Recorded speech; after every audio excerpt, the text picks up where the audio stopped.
Thanks for downloading this episode from Teachers Talk Radio. You can find the full schedule and listen back to all our shows at ttradio.org. Enjoy the podcast.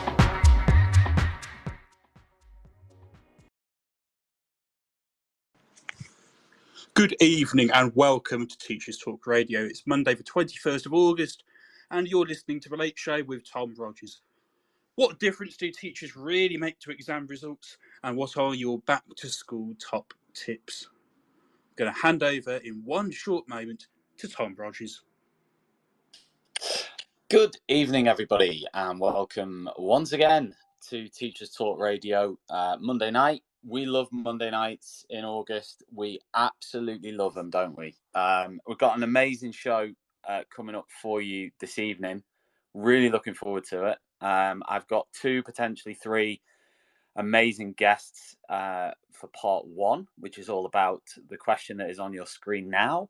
What difference do teachers really make to exam results? And just before I bring my guests in and sort of talk to them about this, I thought it would be good to, first of all, introduce where the idea for this show came from. And probably it was my own personal experience of a post-exam results day meeting with some of my superiors in one of my schools many years ago, where I was devastated because as a department head, I'd missed my target, which I can't remember exactly what it was. I think it was something like achieve, in the old days, sort of 60% A star to C, and I think that the overall score was something like 57%. And because of the way results were talked about, I guess, within that culture and environment, I was utterly devastated that I was 3 or 4% below that from a departmental level. And I went away from that meeting feeling absolutely trashed and useless as a teacher, to the point where I remember being on the train in, I think it was near Liverpool somewhere, nearly in tears, because I was just so utterly, I blamed myself for the results that I had got. And from that point on, and this was many years ago, but from that point on, I sort of invested myself into what can happen to teachers in a similar situation, and trying to at least help as many teachers as possible to, at the very least, explore the evidence around how student exam results happen and why they happen, why some students achieve, and most particularly, the impact of the teacher on that. Now, whenever I've talked about it over the last many years, one of the common questions or one of the common points to me has often been, well, Tom, are you saying that teachers don't make a difference? No, absolutely not. I'm not saying teachers don't make a difference. I think one of the main points that I've tried to make through a blog that I wrote for the TES and through other things that I've said and done and written is that the way we measure and the way we imagine the impact a teacher has on student attainment, in my opinion, is much higher than what it actually is in reality. That's my opinion based on the things that I've read since that meeting that was terrible for me on a personal level, that exam review meeting, we'll call it, where, it just made me feel awful. But that sort of led me down this research rabbit hole, which has been very positive. Now, on the show tonight, and to start with, I can't believe the brain power that I've managed to get here. We've got I'll run through the guests that we're being joined by. So we've got Stephen Gorard. Stephen is the director of the Durham University Evidence Centre for Education. Now, I have seen Stephen talk in Durham about all things education. This was, I think, last year at some point. Really enjoyed his presentation it was all about, God, I can't remember what it was about, but I remember tweeting a few things from it thinking, that's very revelatory. So it's an absolute pleasure to be joined by Stephen. Secondly, I've got Professor Robert Plomin, PhD, and also CBE joining me as well. Now, Robert is MRC Research Professor in Behavioural Genetics at the Institute of Psychiatry, Psychology and Neuroscience, King's College, London.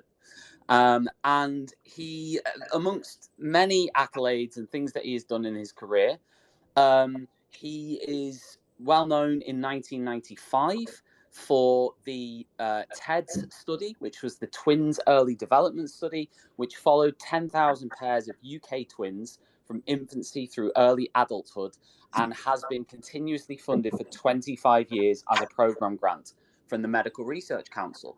He has published more than 800 papers and is the author of the best-selling textbook in the field, as well as a dozen other books. He has been elected the youngest president of the International Behavior Genetics Association and has received lifetime research achievement awards from the major associations related to this field. So it's absolutely unbelievable to have Robert. Now, as if it couldn't get any better than that, I've also got the Welsh legend himself, Dylan Wiliam, who is joining us all the way from sunny New Zealand. Dylan is a Welsh educationalist. He is an emeritus professor of educational assessment at the UCL Institute of Education. He lives in Florida, the United States. Amongst his many accolades is many best-selling books, which I can't really go through them all here. If you don't know who Dylan is, I'm sure you probably do, but if you don't, please look him up because he's amazing. So it's incredible to be joined by these three people to discuss this topic that I am incredibly interested in. So I'm going to start with Robert first of all. Robert, we'll just check that you're there.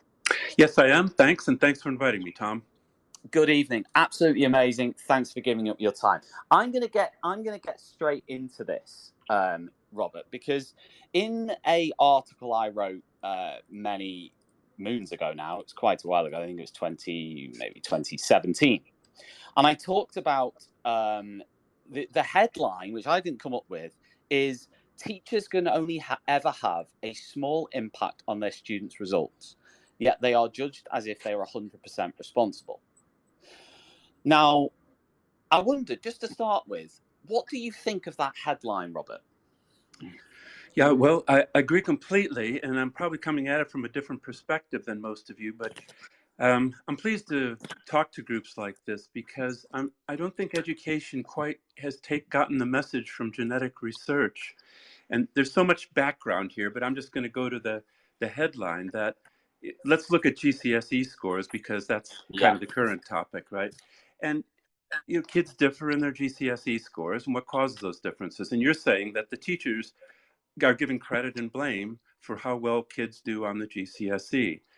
And we'll talk about that, but I think the first point to make is that people don't realize that by far the most important systematic cause of individual differences in GCSE scores is inherited DNA differences. I mean, the evidence is rock solid that about 60% of the differences in GCSE scores are due to inherited differences. And that's true across all subjects. So it isn't just like math or science, it's humanities just as much. So there's 60%. And the rest is not genetic and it's environmental, but actually it's not the environment that people tend to think it is. It isn't like nurture. It isn't systematic effects of the family environment, by and large. Now, that takes a bit to explain, but I guess the first point I wanted to make is that genetic differences are so much more important than people think, and I would like to get to the point where I can show you that it's already 60% of the variance. It's already so much more important than any other source of differences between kids. And in fact, teachers account for a very small portion of the differences in GCSE scores. So, one thing I find that's helpful is we're dealing with variance here, individual differences. Why do kids differ? And a good comparison here is with Ofsted ratings, which you've talked about, Tom. And I was amazed. I was at a conference about 10 years ago with education epidemiology types and just said how much variance in GCSE scores is accounted for by Ofsted school ratings. So, kids go to different schools and they have different ratings. And so, and that's a big deal, right? Because it's the basis for the league tables, and it changes people's lives. So how much variance in GCSE scores is accounted for by Ofsted ratings? And the answer is 4%. And if you take into account the fact that kids, that there's a strong relationship with socioeconomic status, SES, and when you take that into account, it's 1%. Which, I know it sounds mind-boggling, but, I feel these are very solid results. So, so there's so much more to say about this, but I'll let you lead the discussion. We are going to get so much more into it, and I can't wait. I'm going to bring Dylan in. Dylan, are you there? I am. Fantastic. Thanks so much for joining in, Dylan. And I have to say, Robert listened to my interview with you and then agreed to come on here. Is he mad?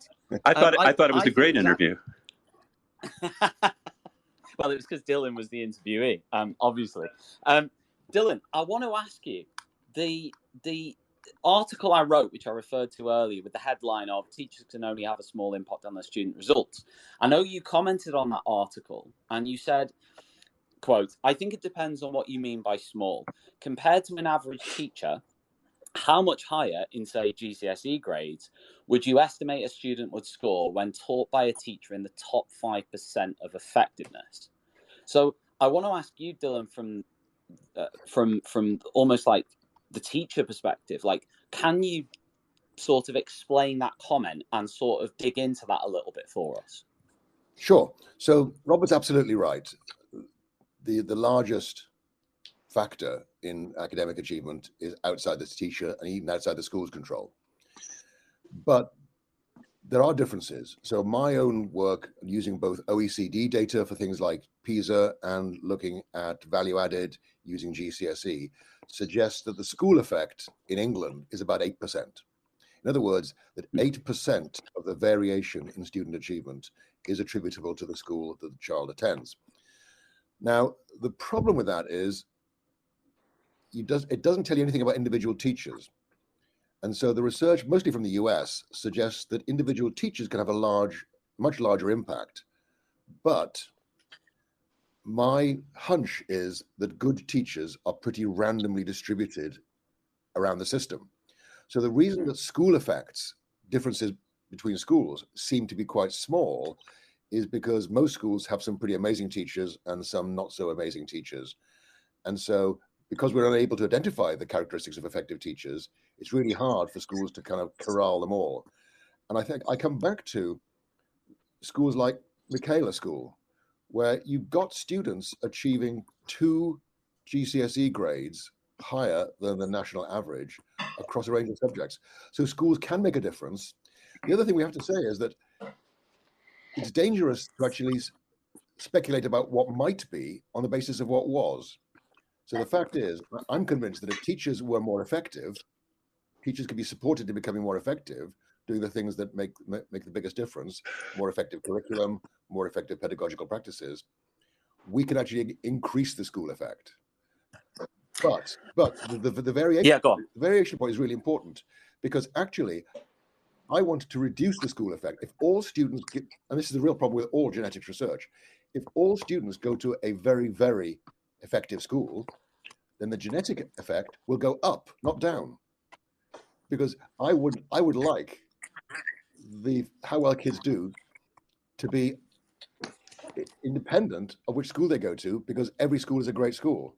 So it's quite hard to get your head around that, but we actually want to increase the proportion of student achievement that is attributable to genetic factors by reducing the environmental component.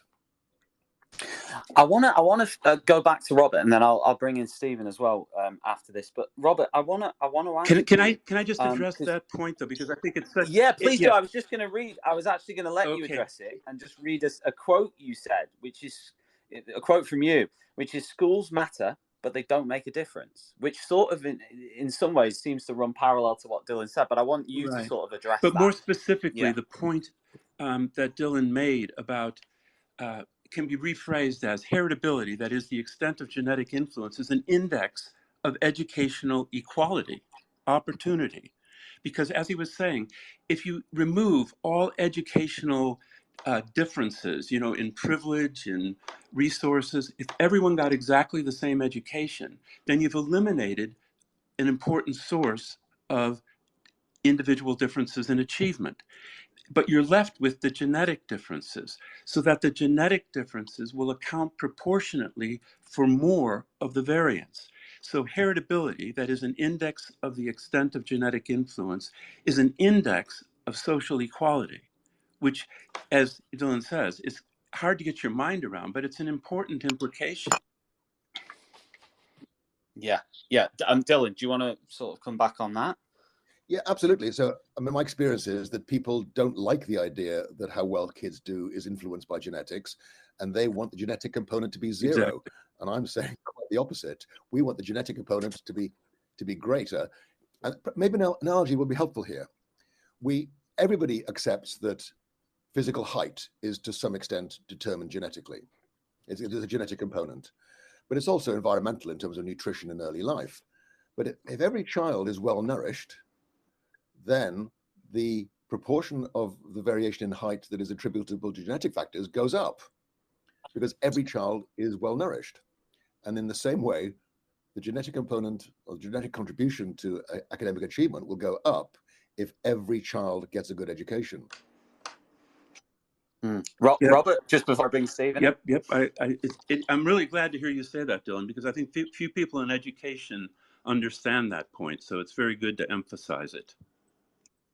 It's time for a fresh start to language learning. Pearson Edexcel's new student-centred French, German and Spanish 2024 GCSEs cater to the needs of all learners, regardless of their background, ability or reason for studying. Rooted in learned language knowledge, their assessments are transparent and accessible, allowing all students to showcase their language skills. Through inclusive and relatable content, the new Pearson Edexcel MFL GCSEs build a shared cultural capital that helps students develop an understanding of and appreciation for the wider world. Find out more at go.pearson.com/MFL GCSE 24. Fantastic. Stephen, I want to bring you in on this a little bit. I wondered whether you had any thoughts on this, the difference that schools and teachers make to exam scores. Yeah, I'm not sure I'm going to say anything, very fundamentally different, but I'd like to go back to the question. So this is aside from what's happened so far, and then I'll come back to what people have said. But I say, what difference do teachers really make to exam results? I think audiences often get confused between two different questions. One is, what would happen if teachers didn't exist or didn't do their job, and how well would students do well in exams? And what's the differential impact of different qualities of teacher? Now, I sense from what people have been talking about so far that they're talking about the second one. But I thought just before we go too much into that ground, we should make the point that it is clear from regression discontinuity designs and others that if children don't go to school, or if they don't have teachers, or they don't have trained teachers, then their exam results are clearly lower. Their standards of attainment are lower. So I don't know what the figures are, and they vary between primary and secondary years and so on. But you can imagine that teachers and schools make about 30% of the difference to how well children would do in attainment, as opposed to not having teachers in schools. But so in a sense, we can say aside relief. We're not saying teachers are redundant or useless or whatever.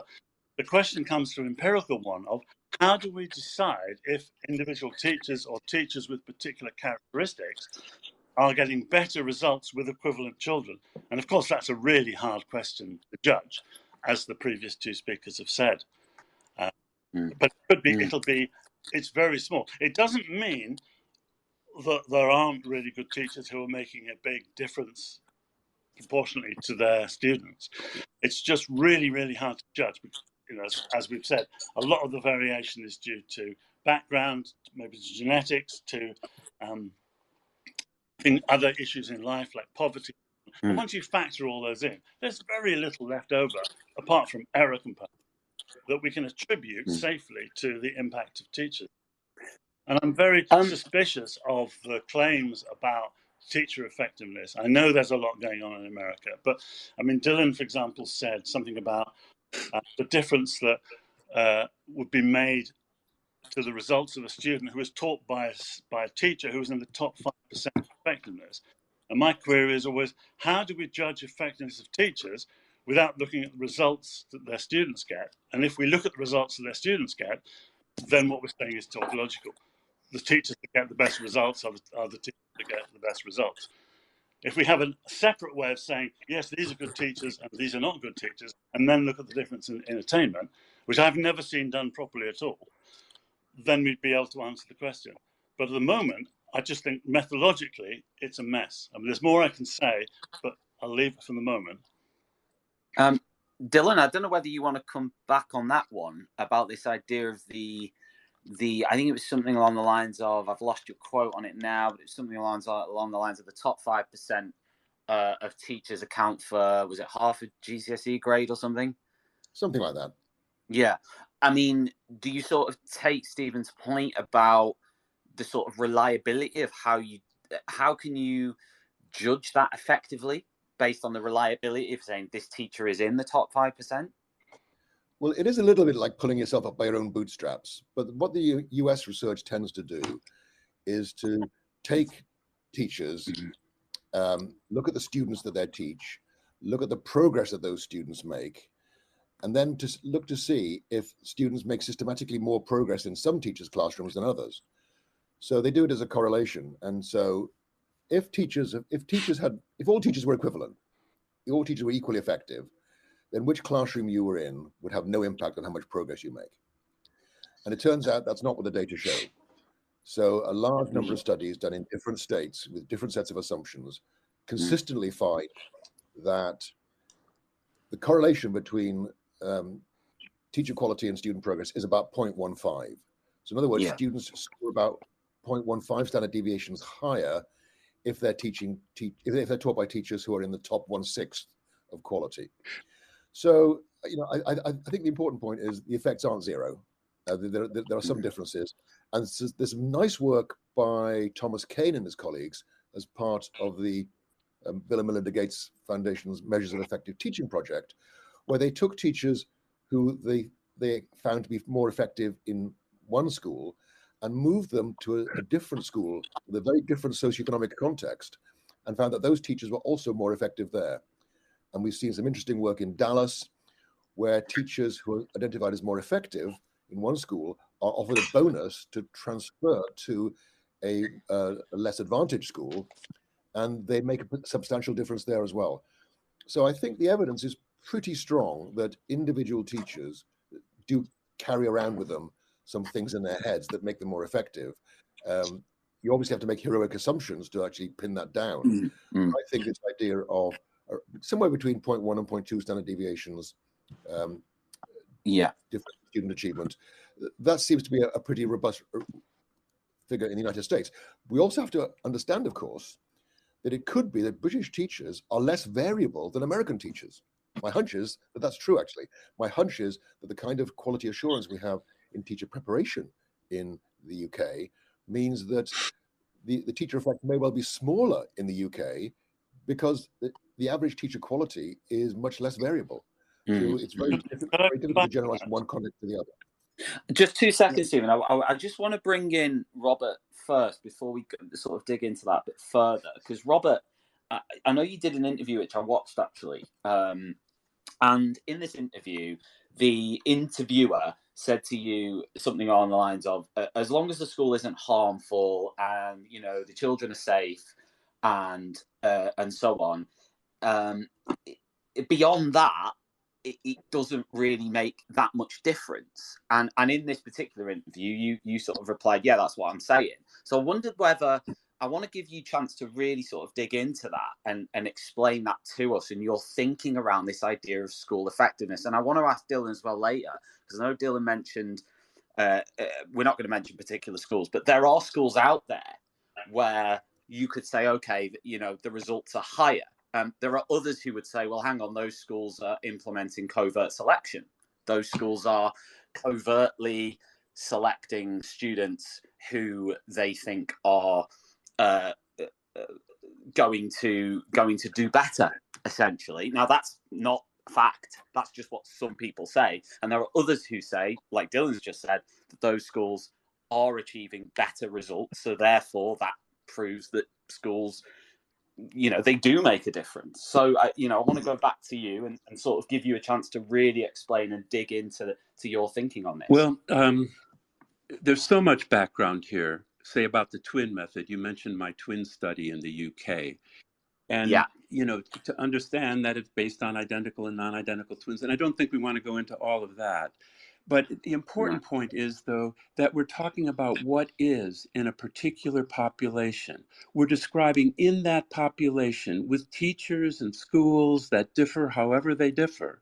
To what extent do those differences make a difference, as in kids, say, GCSE performance, as compared to inherited DNA differences? Now, I think Stephen talked about, well, what if you don't go to school at all?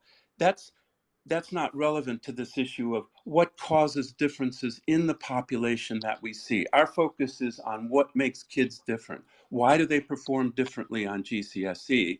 And going to school or not is not part of that variance, right? So and then also we're talking about what is versus what could be. It's an important distinction.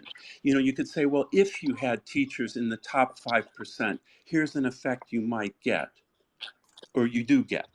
But we're talking about the whole range of schools, and kids go to schools with varying types of teachers and resources and all of that. So we're talking about what is.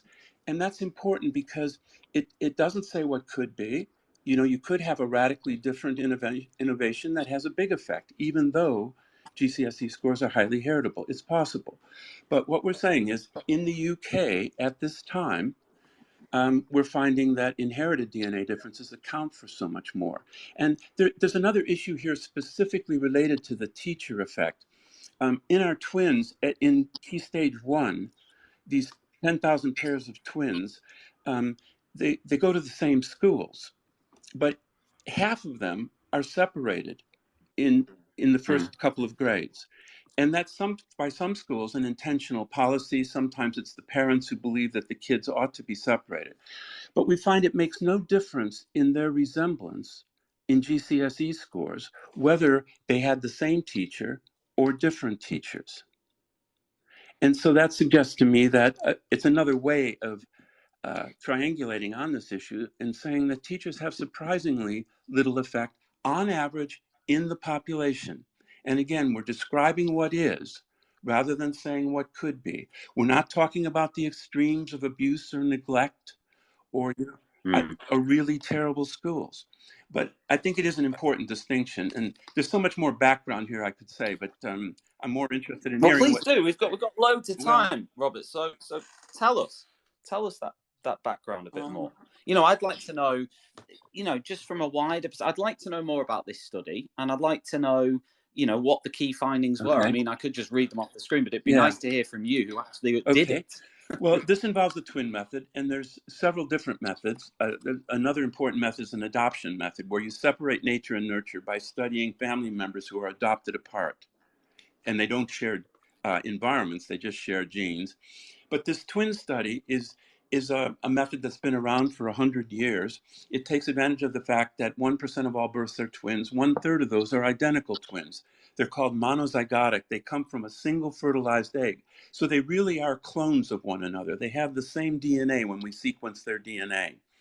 The other type of twin, 2/3 of the twins, are in England called non-identical twins, and the rest of the world called fraternal twins. They're like any brother and sister, 50% similar genetically.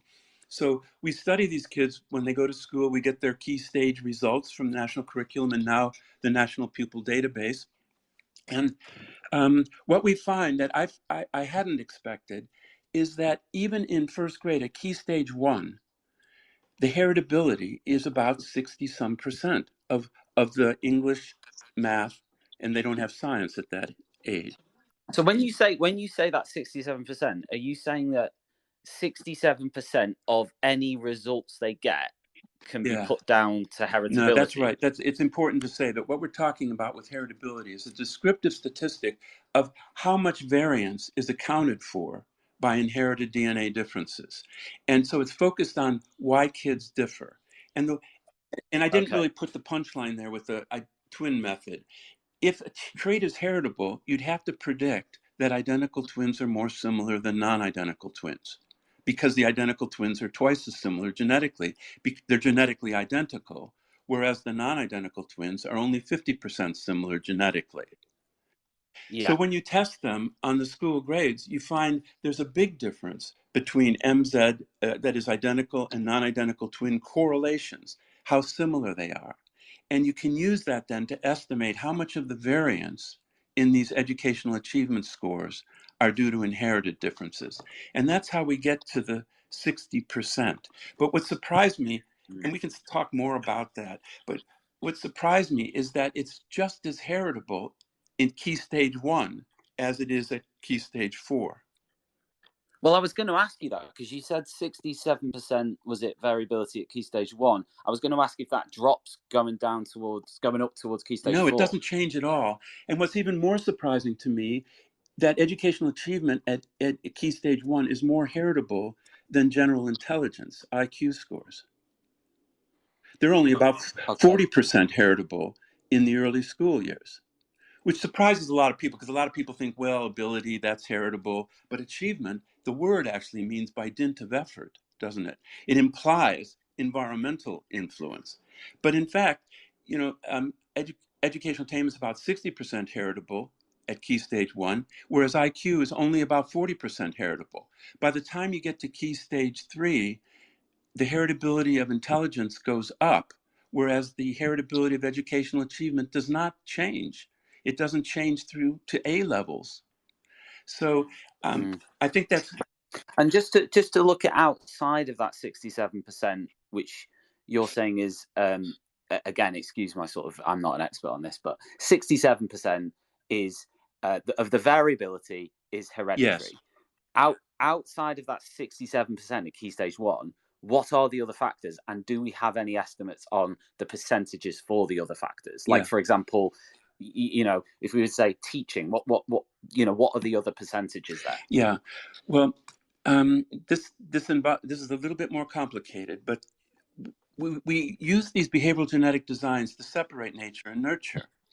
I mean, it used to be assumed that all differences are due to environment, and specifically nurture, that is, family environment, and shared influences like school. Kids in a family go to the same school. So the reason they could be similar is because of nurture, that is, shared environmental influences. But what we're finding is that only about half of the environmental variance is due to those shared environmental factors. The other is due to what we call non-shared environment, which is a whole nother story. But of the shared environment, we can't assume it's due to schools or teachers. I think the evidence suggests that it's more due to family background, and a large part of it is due to socioeconomic status. Yeah. Dylan, Dylan, I'm going to ask you, how long have I actually got with you here? Because I know you very kindly come on this fleeting visit on here. So how long have I got with you? Yeah, no, I should be able to stay the whole time. I was just going to go and get some breakfast before I go and present a workshop. Brilliant. Well, listen, I want to ask you everything sort of Robert's just said. I suppose you're not necessarily saying, are you disagreeing with him, or are you saying you agree with him, but you're saying that the teaching with the, it's still notable, the impact the teacher has? Yeah, I'm saying that it's notable. It is small in comparison with the factors that Robert has mentioned, but it's substantial. It's the only thing we've got to play with, and it could be made bigger. So I think we've already got some quite good data from randomized controlled trials that show that when teachers make greater use of formative assessment in their teaching, that students make more progress. There's some pretty convincing research from the United States involving again randomized controlled trials, that some curricula are more effective than others. So, I think Robert's work is important because it kind of makes it clear to people what sorts of things we can expect schools to do. But that doesn't, in my view, detract from the really important work, which is to say, so how can we increase the impact of schools? Yeah, whatever impact that is. Yeah, and the other thing to be aware of is that all these variables are very messy. So I came across one study that suggested about a third of the variation in IQ scores was not caused by cognitive functioning, but by persistence. But could you say the same, Dylan, on the teacher effectiveness studies? Could we say that they're equally, flawed? I don't know, because I always think, when I think of researchers judging I know we've talked about this before, but we talk about lesson observations, we talk about student data, we talk about all these different things to judge, the trials they do in schools, when we know that schools are such chaotic, crazy places where one day can be very different to the next, and so on and so forth. So it's like, I'm not saying I don't believe the data on it, but I've got serious questions about how much I buy into any of these studies. I know some of the meta studies with massive, remits and stuff like that. So I'm not saying I am dismissing it all. I'm just saying there's got to be some proper doubts about it. Well, first of all, I'm very skeptical about most meta-analyses. Yeah. So I think meta-analyses tell us less than the constituent studies. So I'm not a big fan of meta-analysis in education. But I think some of the studies are pretty well designed, and the best studies take into account the messiness of schools. So the Education Endowment Foundation's evaluation of the Embedding Formative Assessment Program that Siobhan Leahy and I produced just basically took 140 high schools, and the evaluators then randomly allocated them to treatment and control. It was a pre-registered study. They actually included all the students in the schools, irrespective of how well the program was implemented, and found a significant effect. So it's got the highest security rating that the Education Endowment Foundation gives. It's a pretty robust result, and we don't know how those effects were produced, but we have some pretty good large-scale trials that say when you give teachers access to these resources and leave them alone to get on with it for a couple of years, students actually score higher. So, those are limited because you're relying on GCSEs or other kinds of assessments that are easy to administer. But I think that some of those results are pretty robust, especially when they're direct experiments involving random allocation. And that's why, I'm dismissive of a lot of correlational studies. But thanks, Dylan. Stephen, do you have any thoughts on anything? Because we've heard Robert and Dylan say a lot there. Have you got any further thoughts on anything? I did notice that. You asked me to wait 20 minutes ago, and I was beginning to wonder if I should be on this call. Well, I'm sorry, Stephen. I'd like to summarise. I think all three of us agree that the largest proportion of the variation explained in student results is not to do with schools and teachers. It comes from before genetic and other factors. Right? It seemed to me that Robert was saying that the teachers don't really play a huge part on average in the normal system. And that Dylan was saying, well, maybe they play a bit more than you think. And I was suggesting we don't know. And I still go back to my point that, I think Dylan said it again about the top 6 of teachers in quality. How do you judge the teachers without looking at their results? And if you look at their results, then all you're saying is teachers that we consider effective get good results, which is, as I say, it's more than just using your own bootlaces. It is simply a tautology. So I don't think we know. You can try and judge other ways like observation and so on, but we know that they're very flawed. So even if you then find this, you don't know it's to do with flaws in the way in which you judge teachers. I wanted to move on, though, to a slightly different idea, which is, people have said, well, the only policy to play with is teachers and the quality. I'm not sure that's quite true. In most systems, there's a huge Stephen, you're cutting out a little bit. There's a lot of social segregation between schools, and poverty segregation and racial segregation. And there is evidence that reducing that can produce a small reduction in the attainment gap between the haves and the not haves. And there are policies like the pupil premium policy in England that can affect, I suppose, what Robert would call the genetic gap. What I mean by that is, yes, you want all children to have a good education and have good nutrition. But in the end, what you can then do is prioritize the funding to the people who need it most, rather than saying it's an equal table. So that those who, perhaps because of their genetic inheritance, would need more help learning to read or learning to count, would get that more help. So you can actually cut into the genetic gap. It's not as to, the more we improve, the bigger the genetic component. I don't think that's true. Again, I've got more I can say about what people have responded, but do you want to see what people think about that? There is more we can do. I'm more optimistic, but it isn't necessarily about teachers. Oh, sorry, I should just say, I think somebody misunderstood my point about teachers. What I was saying is teachers themselves respond to school effectiveness work by saying, oh, does that mean teachers don't make any difference? My point is they do clearly make a difference, and that's clear even in what is situations like in India or Pakistan, where very fewer than 100% of students go to schools. Schools matter, teachers matter. The question is, do they make a difference within that system?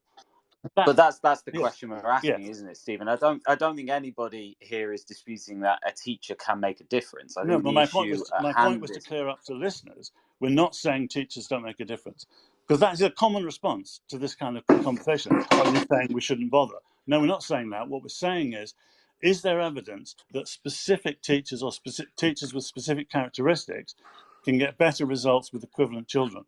And my answer to that question empirically is no. There's no convincing evidence that that's the case. It doesn't mean that they don't. It means that we genuinely don't know.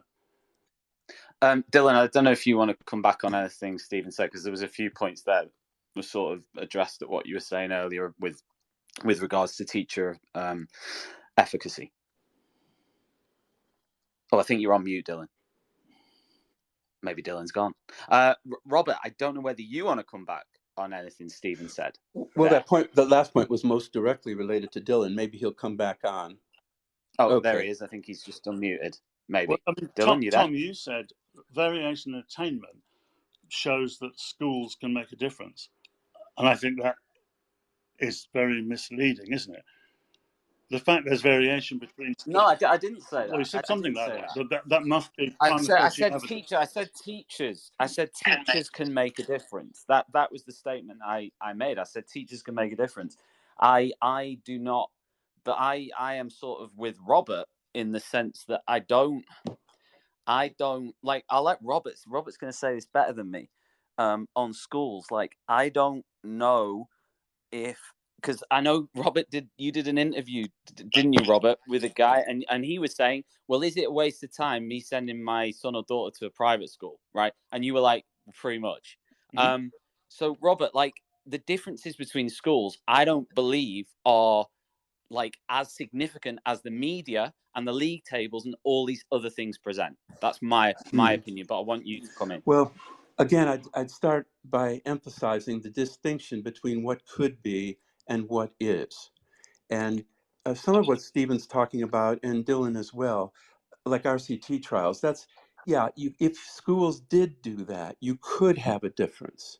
But it doesn't, educational research is littered with studies that don't work in the real world. You mentioned the Educational Endowment Fund. I think they funded 185 intervention studies, and only 15% of them worked, even though they needed a lot of evidence to be able to get the money to do the RCT trial. So I'm not saying those things can't make a difference, but I think I'd rather step back and I can talk about the fee-paying versus government school issue, but I think there's a larger issue I'd like to make sure gets on the agenda here. Well, two of them actually, but one is to think, instead of just saying, well, teachers are all we've got, so we've got to make them better so kids do better on their scores. And I'm kind of skeptical about that. I think instead, if you take a genetic perspective, you can think about this somewhat differently. That, it's the difference between, the word, I'm embarrassed to say this with educational people here, you probably all know this, but educare means to lead out. And instructare, it means to shove in, you know? And our national curriculum looks to me more like we're trying to shove stuff into kids' heads, and we want teachers to shove in more of it and better. Whereas I think the genetic evidence suggests that we need to think about it more in terms of educare, leading kids out, having them find out what they like to do and what they're good at, you know?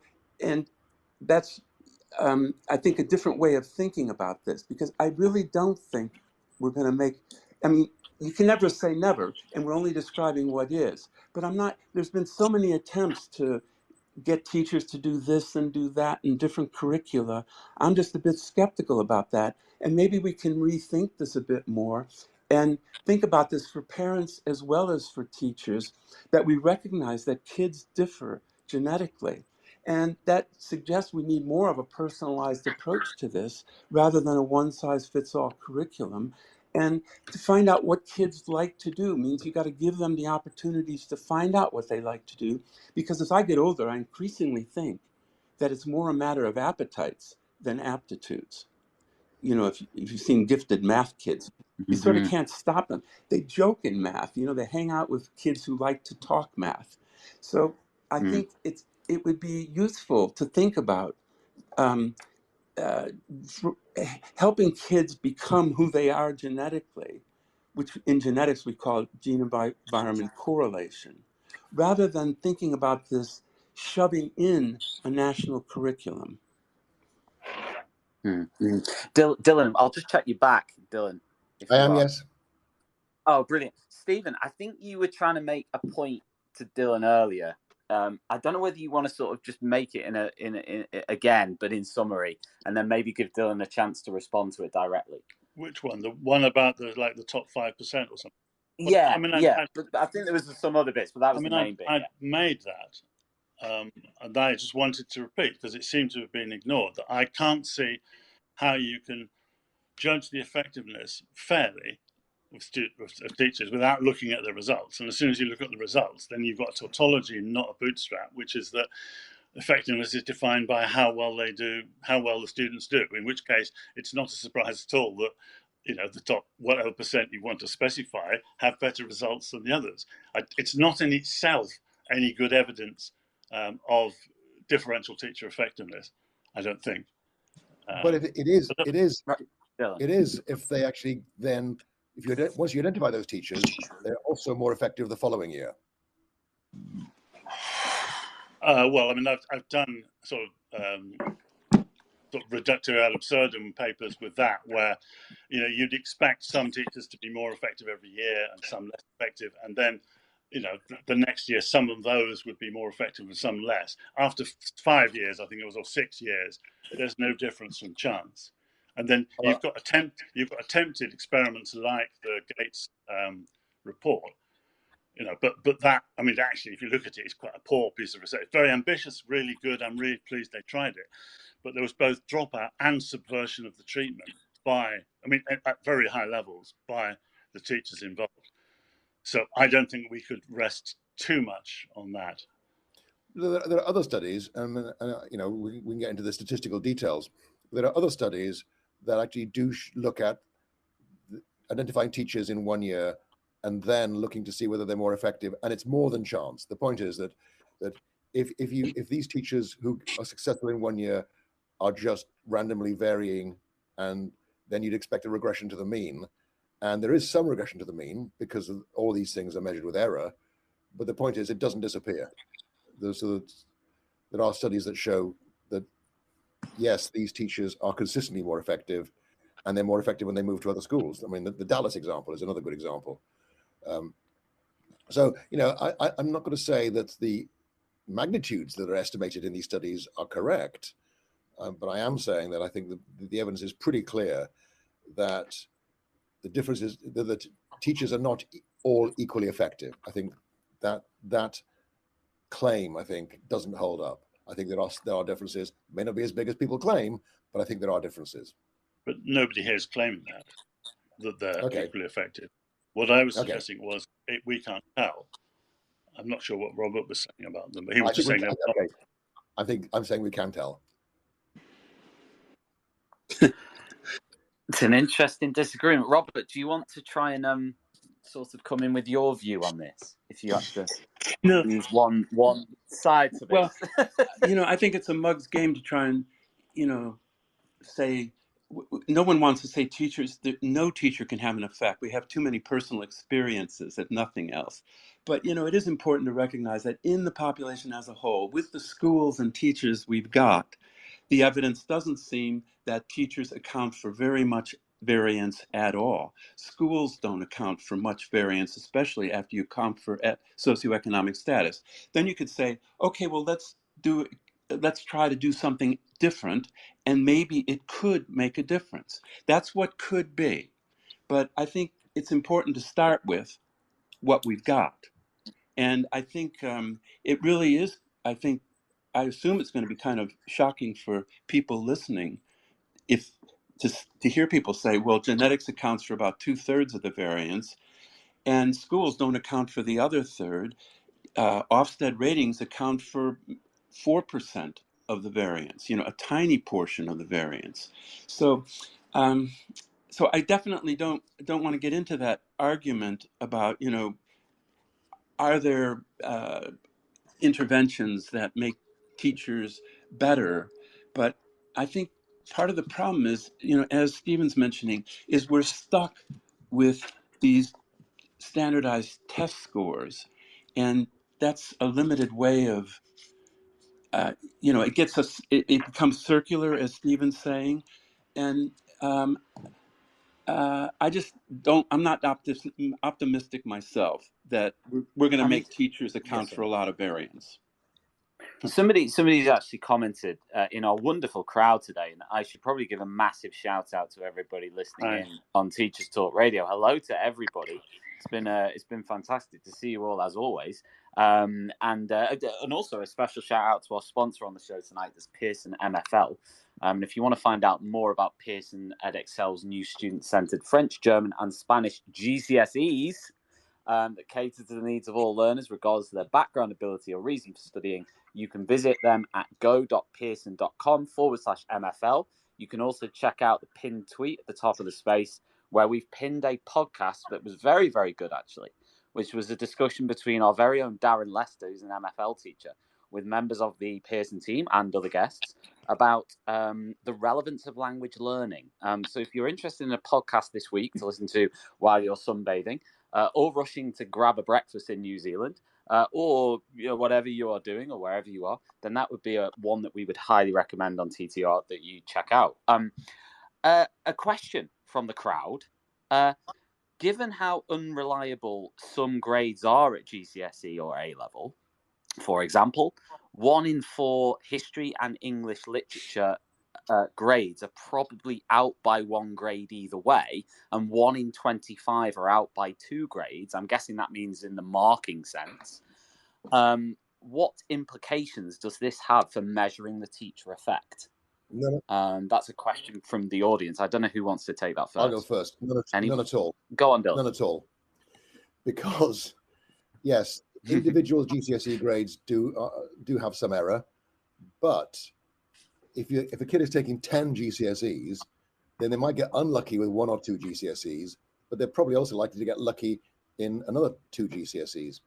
So the average GCSE grade, which is often what is used in these experiments, is actually quite reliable. The other important point is that the reliability of GCSE, it's not really the marking that's the problem. The real problem with the reliability of GCSE, particularly with subjects like history, where there's a small number of questions, is how lucky you are about the questions that came up.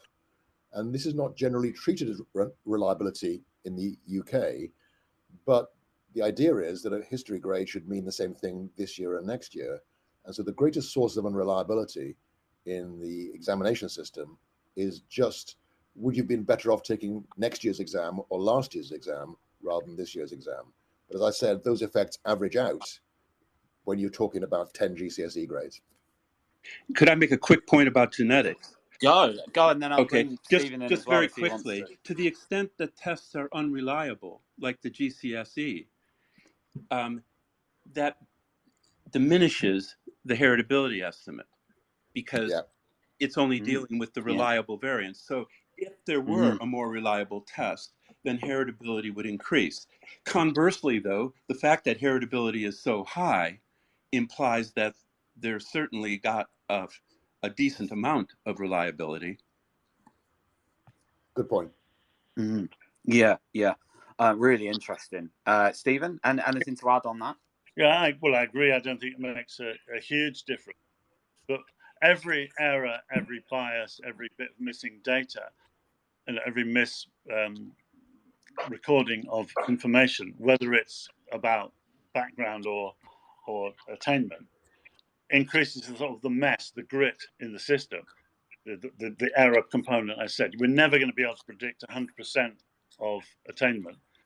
So the more of that there is, the harder it becomes to isolate the teacher impact. Mm. In the same way, I guess, as with the heritability bit, but in a much worse way because it's so much smaller. Yeah. You're dealing with small change now. Yeah. Right. Listen, I want to sort of do a role play now, because in a few weeks' time, lots of teachers are going to go back to school, and unfortunately, many of them. I say unfortunately, some people might enjoy it, but many of them will have to sit down in meetings to discuss the performance of their classes.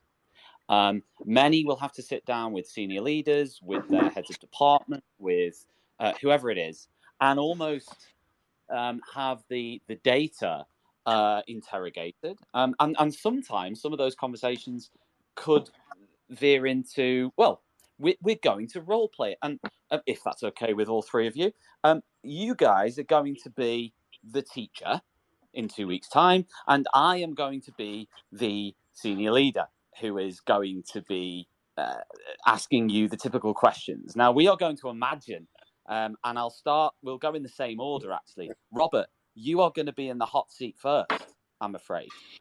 And basically, it's what you might recommend a teacher to say to particular questions or things that they might be told in a meeting of this nature. Now, often that might not happen. In every school's different and every leader's different. But we're just gonna role play, because I know for a fact that some of these conversations happen, some of these questions will be asked, some of these things go on. So, Robert, is that okay with you? Sort of. So you, Robert, I've just taken through, a number of classes through their GCSEs in genetics. I mean, bloody hell, you should have 100% pass rate. But you've just taken them through 2 years in your subject area. Thanks for coming in the meeting, Robert. I just want to start by saying your results with Class 1A are down by 10% from last year, and we're really concerned about that, and we want to know what you're going to do about it. Well, I would say that I would give them a copy of my book called Blueprint, How DNA Makes Us Who We Are, and say that, do you understand that 2/3 of the differences in children's performance is due to inherited DNA differences, and the other third, very little of it, is due to teacher effects. So I'm perfectly willing to do the best I can and to encourage children, but I'm not convinced that the ultimate criterion here is their scores on standardized tests. But in all fairness, Robert, I think you might be making an excuse there, because we're not really into excuses in this school. We're into the hard data, and unfortunately, many of your students have not met their targets. They've not achieved what we know they were supposed to achieve based on their prior data. So I'm wondering, what are you going to do different? Well, I think I would still argue, though, that the real data suggests that teacher effects have a small portion, very small portion of the variance. So, in fact, there's not much I can do if you're going to judge it strictly on the basis of standardized performance. I think there's a lot more to education. And I think a large part of it is, rather than shoving information into them from the national curriculum, it's to get kids to like to learn. And my fear is that our high stakes testing culture in education is turning kids off to learning. And what they need to do is to learn and to learn to enjoy learning. And that's what I try to emphasize. Thank you, Robert. I think we are going to give you a pay rise this year. So thank you for that. That's really good. Dylan, are you ready? I am, yep. well, first of all, before I start going into role play mode again, I want to ask you, should these meetings about exam results take place? And how should they be conducted? And should there be a focus on exam results? Before I do, let's go into the role play, and I'll ask you that at the end. So, Dylan, thanks for attending the meeting. We know that down here in South Wales, it's been a very rainy and wet year. So you've done really well to keep your students engaged when it's been so horrible the weather outside. We know how they get when it's windy. However, your results, Dylan, they are down. You have 2 GCSE groups. Both of the residuals on those 2 groups are lower than what we expected them to be and what we wanted them to be. And I'm wondering, Dylan, what are you going to do about that? So the first thing actually is I need to know whether I'm talking about me as a head of department or as an individual teacher. My guess is I'm going to have you as a teacher in this. That's not going to happen. That doesn't happen in schools. It's the head of department. So I'm going to be the head of department. Okay. Okay, fine. I'll be the head of the history department, and I'm going to say yes. The reason our results went down this year is because compared with the last year, the higher achieving kids did not choose history. Okay.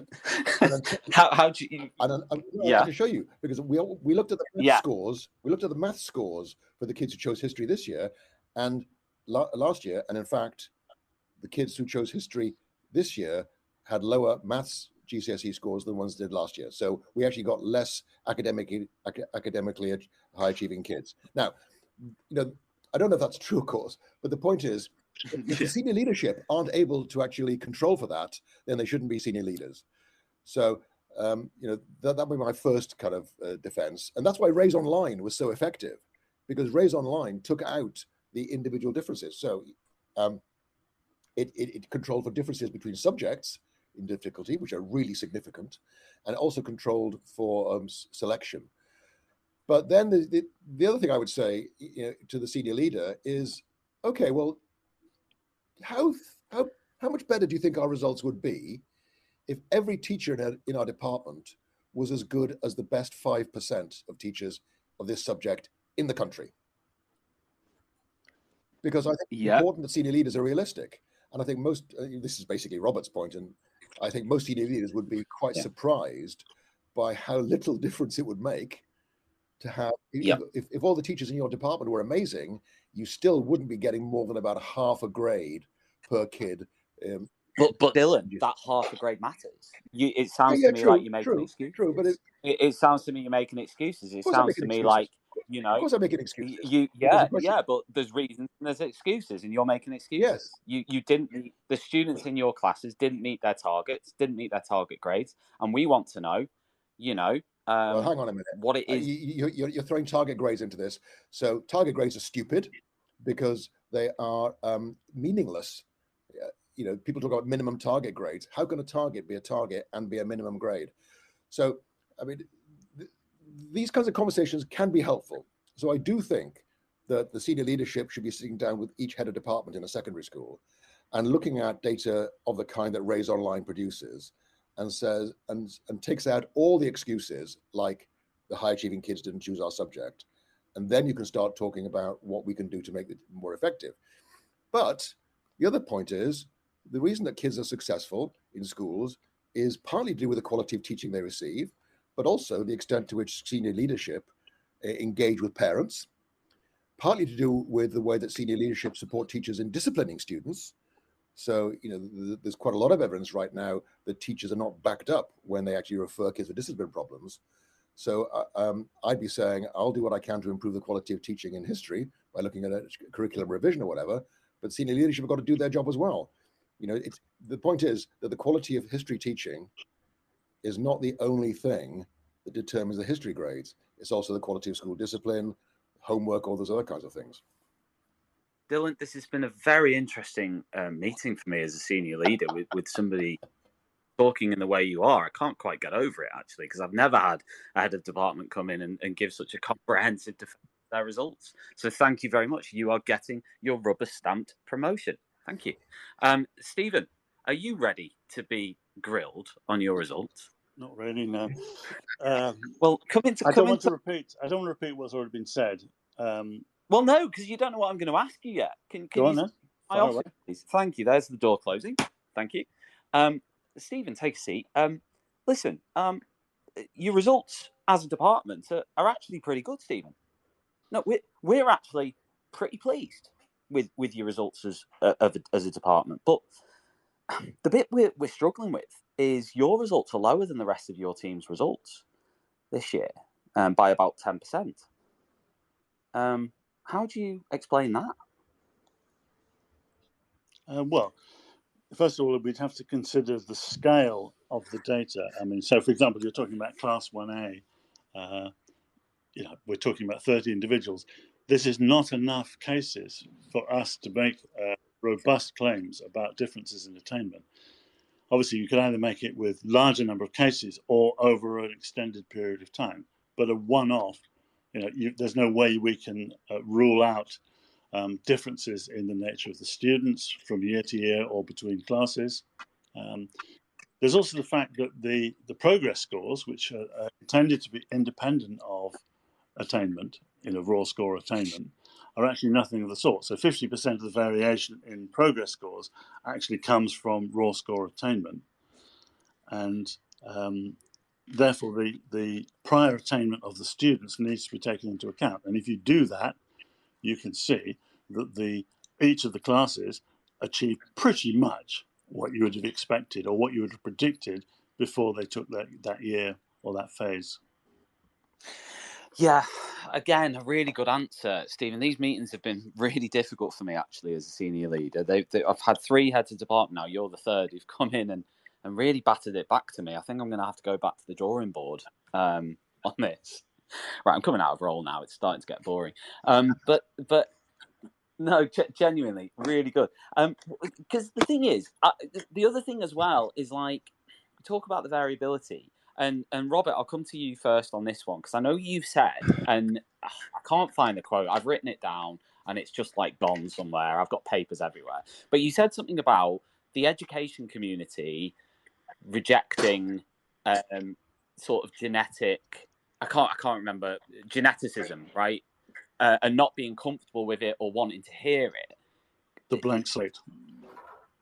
Yeah, Robert, is that true? Like, is that, would you say that's still true? Well, I hope it's not. That's why I've been, trying to do things with the educational community. But I do think of all the areas of the behavioral sciences, education is really a backwater in terms of anti-genetics. Now, I hope that's changing. But, clinical psychology 30 years ago, they thought, well, if these, say, childhood disorders, ADHD and autistic spectrum disorder, both relevant to schools and behavior problems, they're the most heritable disorders in psychopathology, full stop. And clinicians, when they started hearing this message, they said, well, that's going to put us out of business. But, my argument is actually it puts you in business. I mean, isn't it good to know that there are some kids whose, say, ADHD is largely due to genetic factors? And maybe if it is genetic, we can begin to pin down some of the interactions with treatment that might make a difference. So I think there's a lot to play for when things are genetic, but it certainly hasn't put clinical psychologists out of business. I mean, to the contrary, they're more in demand than ever. And I think it's the same thing with teachers. I don't know if it's still true, but when I did a survey of teachers and and how they feel about genetics, one thing we found is that teachers hear hardly anything in their teacher training about genetics. They hear about weird single gene disorders like Williams syndrome, and you'll never see a Williams case in your career because, these single gene disorders are very rare. But they don't hear anything about the evidence for genetics, which is really bizarre when genetics is the most important factor in how well kids do at school. Why is that? Why is Well, that? I think it might be. I don't do whys so well, but it might be that teachers have identified themselves with the view that they're essential to how well kids do at school. And, you know, and also I think it probably comes from, Stephen or Dylan mentioned The Blank Slate, Steve Pinker's book from about 20 years ago, which is great. That pervades education to a much greater extent than it does other areas of the behavioral sciences, all of which have come around to genetics. And I hope at some point here we can get into the DNA revolution, because that's changing everything. Education's gone from the backwater of research in the behavioral sciences to being the star. It's the number one target now, because we can explain more variance in school achievement with DNA itself, knowing nothing else about a child, than we can with anything else. So I'd like to get into that at some point, because we will. We people will. can argue about twin studies and adoption studies and all of that, but it's really hard to argue with DNA. Well, tell me, what is the DNA? Because there'll be a lot of people there going, DNA revolution, what the hell's that? Including me, actually. So tell us. Well, it's the last half of my book, Blueprint, How DNA Makes Us Who We Are. Not plugging my book, of course, particularly. But it's really quite an amazing, it's the fastest moving area of the behavioral sciences. Everyone hears that. You hear about DNA all the time, don't you? But the big advance has come, the human genome sequence was, the 3 billion base pairs of DNA were sequenced 20 years ago. And since then, we've realized that we have millions of DNA differences, on average, say 4 million DNA differences. So what we can do is we can now, with something called a chip, it's a DNA microarray, for about 40 pounds, we can not sequence the genome yet, but we can look at hundreds, say 700,000 DNA differences, and ask which of those differences are related to differences in school achievement. And what all this research has shown across all medical science and behavioral science is that the answer is never 1 or 2 or 10 or 100 genes. We're talking about thousands of DNA effects, all of which are very small. But the cool thing is, in the last 10 years, is we can add up those tiny differences to create a score called a polygenic score that predicts the trait we're studying. So in the case of school achievement, we can now explain today 16% of the variance in GCSE scores with DNA in the UK, in this particular population. And that, again, remind you, contrast to 4% if what we know about a kid is their Ofsted school rating. When you say, so at the moment it's 4%, the variance explained through DNA. No, it's 4% for Ofsted school ratings. We can explain 16%, 4 times as much variance with DNA, knowing nothing else about a child. Got you. Plumbing heck, big stuff. Stephen, do you want to sort of make any comment on that before I go to Dylan? No, I mean, I always feel a bit odd when people keep going on about Ofsted scores. They're terrible scores, and you can predict them very well with the intake to the schools. So, I mean, you want to get a good Ofsted score, be a girls, single-sex grammar school in a leafy suburb, and so on. Ofsted doesn't seem to be very good at looking at school qualities other than the nature of the intake. I think you can predict about 80% or 85% of the grades just from the school intake data.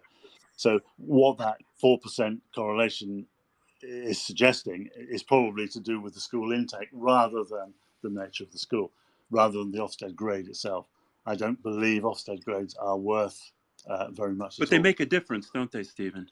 I mean, in the real world, people move across the street and pay 15% more for a house to get into the right catchment area, don't they? Well, they might. Well, I think they do, don't they? I mean, they do that. I mean, they do seem to put a lot of value on that. Dylan, do you have a comment on that? No, sorry, just take you back on that. I'm not sure that that's the case. I think that the parents and the families, when they're expressing a preference for a school, are expressing a preference for exactly the same characteristics of school intakes that Ofsted is finding and judging to be good. But a proportion of parents do look at the Ofsted grade when deciding what school they want to send their children to. Yes, they will, but you're saying it influences it. That's different from saying they look at it. That's like saying teachers use EEF evidence. They might look at the toolkit. That doesn't mean they're actually acting on what they read. The evidence is quite clear that school choices are made a long time before the actual enactment of the choice, and they're based on sort of local knowledge, bus stop behaviour, and all sorts of other factors. And the kind of things like school effects, Progress 8 scores or Ofsted scores, could change dramatically by the time the actual choice is enacted, rather than just the preference is made. So a lot of the choices has long-term determinants. It may be expressed in, oh, well, you can summarise it as an Ofsted grade, but I don't think there's any evidence that that's a determinant of choice, or particularly strong determinant of choice or preference. Dylan, I don't know whether you've got any comments on the DNA revolution or anything that sort of followed that from Stephen either. Well, there's a couple of points I want to make. First, I think that we're making extraordinary progress with DNA and polygenic scores, but I think it's important to understand that when psychologists and behavioral scientists talk about predict, they're talking about the correlation isn't zero. So when I say that a variable A predicts variable B, I don't mean you can tell exactly how well variable B will score. It's actually the correlation isn't zero. So there's a real problem here, because Robert in his book Blueprint did use this word predict, and a lot of people took umbrage at this because they thought he was saying that it was determinative, that your DNA is destiny, and I don't think that's true. I think predict in social sciences just means there is some relationship there, and it can be very weak. Well, I do need to respond to that. Yeah. Okay. Well, okay. No prediction explains 100% of the variance. And I'm very careful in the book in many places to say we're talking about influence rather than determinism. But that's true of anything. Name anything that you can use to predict free school meals, anything. Nothing's going to explain 100% of the variance. So it's important to talk about how much variance it explains. But it is not to say it is merely significant, that is not zero. I'm saying 15, 16% of the variance in GCSE scores can be predicted by DNA. And there's nothing, so what's wrong with saying that DNA predicts GCSE scores accounting for 15% of the variance? Because the readers of that statement don't interpret that word predict in the way that it's used in this social sciences. So when in natural language, people hear this deterministic argument. That's what I'm saying, is that when people hear that word predict, they think that it's destiny. And I'm just what word would you prefer? I don't have an alternative. I'm just pointing out that, Tom asked earlier on, why do people dislike genetics? And I think it's partly to do with the history of eugenics in the 1930s, particularly in the United States. This idea that genetics is destiny, and I think we're all very uncomfortable with that because of its association with those kinds of practices. And so, you're right. We do have to get people understanding that genetics matter. I think nobody's mentioned Catherine Page Harden's book, The Genetic Lottery, which I think is a very interesting description of the state of the art, but written from a very kind of left of center perspective. And she's arguing that we need to understand the role of genetics in student achievement. And my own personal experience is that, there's a lot wrong with our curriculum. I think this goes back to the point that Robert made earlier on, but we didn't pick up on. The question is, are GCSEs the right thing for all our children? And my wife and I fostered 15 teenagers over a 15-year period in London. And for most of those kids, the last 2 years, Key Stage 4 was a complete waste of time for those children. They would have been far better off doing something much more relevant to their interests. They would, motorcycle maintenance or bakery or something like that. I mean, we've got a real problem because in the past, vocational education has been a way of marginalizing students from underserved communities. And so people say we can't do vocational education. We have to give everybody an academic education. And I think that's just wrong. And I think that we need to reconsider Key Stage 4 radically and think about, I think by the age of 14, it's pretty clear whether you're going to be thriving academically or not on these school academic subjects. And I think we should be pushing far more alternatives for students in Key Stage 4 than the standard GCSE curriculum. Robert or Stephen, I'll open it up to Well, your both. turn, Stephen. Yeah, I've got some reservations about the last part that Dylan said. I'm sort of more with, I've forgotten his name now again, Lindsay Patterson, that it's too easy sometimes to forego the benefits of a sort of liberal education for all because it's hard. So going back to my point about what we could do, I mean, there's a study which I could mention we did with 8 million pupils on the National Pupil Database. There were 14 cohorts, and we looked at every year at school from the moment they arrived to the door, all of the data that we had about them, all the possible determinants recorded. Obviously, it's incomplete. We didn't have any genetic data, but there was, special educational needs and disability data and so on. And we just followed them through their school. And we did explain most of the variation at every stage, but primarily we were looking at Key Stage 4 attainment.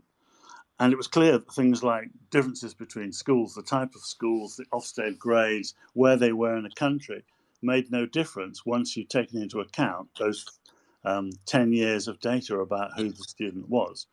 And that's why I was suggesting that whether people are depressed or exalted by the genetic data, we can structure schools so that there are thresholds that each student should be entitled to as a right in a nationally funded state education system.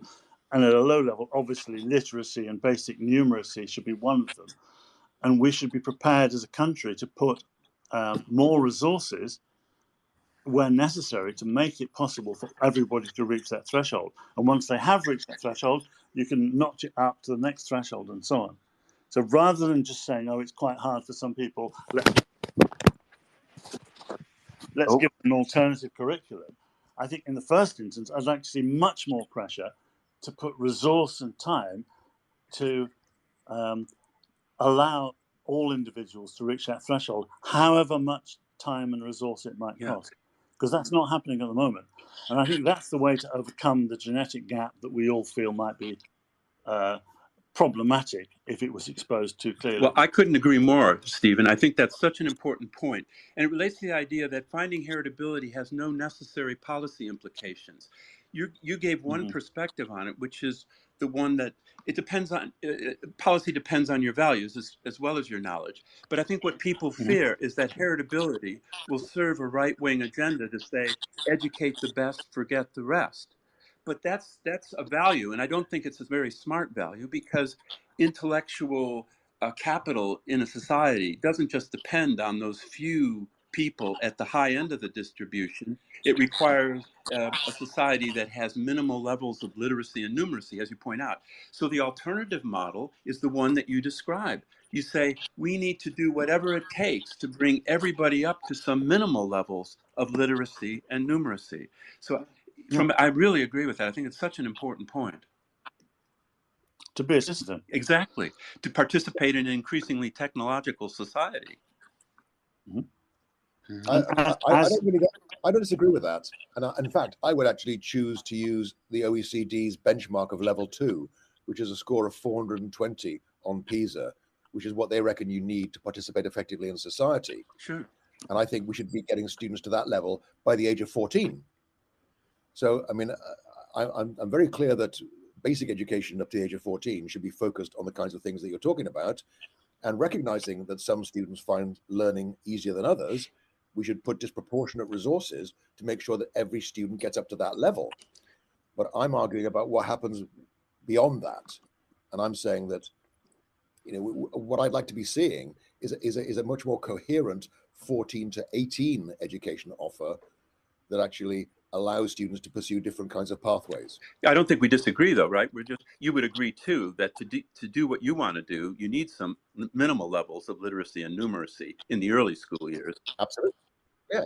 And as I said, 420 on PISA is a working benchmark that I think is reasonable. Mm-hmm. And right now, 20% of our 15-year-olds aren't reaching that. But then, does that go back to the question we posed earlier in terms of how much of that percentage is down to just the young people's capability to reach that is that the argument Robert's making about in a genetic sense, if that makes sense, Dylan? Like, no, look, what I'm saying is I think that there may be a very small number of students with specific learning difficulties that will find it very difficult to reach that level. Yeah. But I think basically I'm agreeing with Stephen and with Robert. Yeah. We have to get away from this idea. And this is what Benjamin Bloom argued 50 years ago. There are two views of aptitude. One is we teach all kids the same. Some kids remember it, some kids don't. And so the normal distribution becomes a natural output. Benjamin Bloom 50 years ago said, we should regard our educational efforts as a failure to the extent that our results approximate a normal distribution. Our job as teachers should be to destroy the bell curve. If some students need more support to reach a level of competence that allows them to thrive and flourish in society, then we need to do that. And I think the pupil premium is part of that, but it's inadequate. I think we should be funding the education of students lower levels of achievement far more intensively to make sure that everybody gets to a point where they can actually thrive in society. And as I said, the 420 benchmark on PISA is a reasonable starting point for that. So every time a kid leaves our schools without that level of numeracy and literacy, we should regard ourselves as failing that student. So would you want, instead of a normal distribution, for like only the right-hand side of it? So everybody's up at some key level, but we're not inhibiting the people who are going to go much further and do much better. Absolutely. Yeah, okay, yeah. I think that sounds right. We're now coming towards the end, because I could listen to you guys talk like literally all night. Maybe if I had a beer in hand as well, it would be better. But I mean, amazing to just listen to you guys sort of talk it out. I want to ask a last question, because we're sort of running out of time. And then I've got Kirsty and Esther who are coming on in a couple of minutes to talk all about back to school routines and the expectations they have with their classes. They're both current teachers, so they're going to talk about what they're planning to do in a week or two's time when they get their classes back, and maybe I can pick up some tips for my groups as well when I go back with them in a couple of weeks. But I want to sort of ask a final question of each of you. I'll start with Stephen on this one, and we're going to go back to our overarching question. So you can have whatever, you can have a minute to sort of say whatever you want on this topic. Maybe there's something from tonight that you think is worth drawing out again. What difference do teachers really make to exam results? Stephen, I'm going to come to you first for your final say on this. So in terms of differential effectiveness within a developed school system, the answer is we can't really tell. We know sort of anecdotally, and we feel and experience that some teachers are better than others, and we know that teachers make a difference overall. But in terms of being able to judge which ones are, until we have a way of identifying effective teachers other than in terms of their attainment, it's not possible really for us to judge what difference they make. I agree with Dylan that some kind of randomized trial or some other related robust design might work, but wherever it's been tried, and it has been tried a few times, it has been subverted. Schools and parents and so on don't want their teachers allocated randomly. So I'm afraid at the moment we're ignorant. Dylan, I will ask you, maybe you have something different to say on this, or maybe it's exactly the same. What difference do teachers really make to exam results? Well, I think that the summary I would give is, as long as you go to school, it doesn't matter very much which school you go to. That's a reflection of the relatively small magnitude of the school effect. But I do think it matters very much which classrooms you're in. But in a way, the point that Stephen and I've been discussing is actually kind of beyond, kind of irrelevant, really, because I want to move towards a system whereby we stop trying to work out who the good teachers are and who the bad teachers are, and instead create a culture where every single teacher improves. And so I think in many ways, identifying individually effective teachers may be a kind of interesting thing for academics to do, but what we need in schools is a culture where teachers support each other in getting better, because I think substantial improvements in how effective schools are possible if we just focus on helping every single teacher improve their practice as long as they remain in the job. And finally, Robert. Not much. What difference do teachers really make to exam results? Not much, I would say. And I hope though that teachers will question the question that we have to get away from evaluating teachers' success strictly on the basis of exam results. For many of the reasons we said, it's often due to selection sorts of things. And I think if that's what teachers are supposed to do, I bet you AI is going to do it better in the next few years. What teachers can do is provide that sort of social support and help kids who, they can provide more personalized help to children. So I think teachers ought to object to the question. Object to the question of what difference do teachers really make to exam results? Always anchor things in terms of exam results, because I think education is a lot more than that. You've been listening to Teachers Talk Radio. Tune in live and listen back at ttradio.org. We look forward to hearing from you next time on Teachers Talk Radio.